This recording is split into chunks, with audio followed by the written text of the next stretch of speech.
Həndəsi fiqurlar arasında paralelepiped və silindr məişətdə və texnikada daha geniş yayılmışdır. Onların həcmlərini hesablaya bilmək maraqlıdır.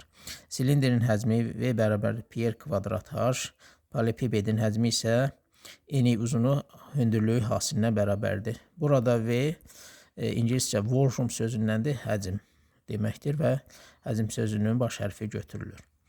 Fərz edək ki, belə bir silindr verilmişdir, onun həcmini hesablayaq. Qoy bunun olsun radiusu 0,6 metr, hündürlüyü də olsun məsələn 1,5 metr. Onda bunun həcmini hesablayaq.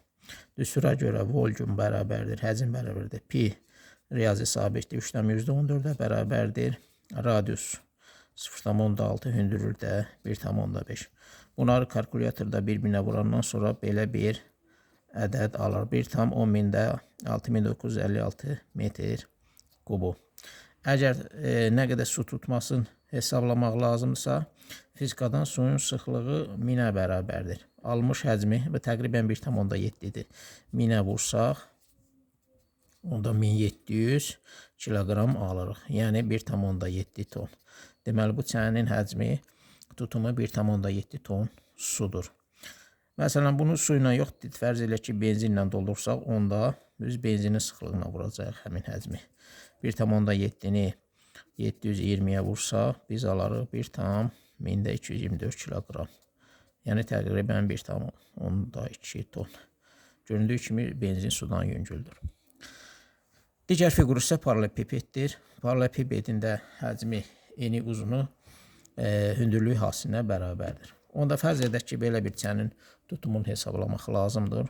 Bunun deyək ki, eni olsun 1,5 metr, hündürlüyü də olsun 1,5 metr, uzunu olsun məsələn fərqli 2 metr. Onda düstura görə həcm bərabərdir. Bunları bir-birinə vuraq. Kalkulyatorda hesablasaq 4,5 metr kubu alarıq.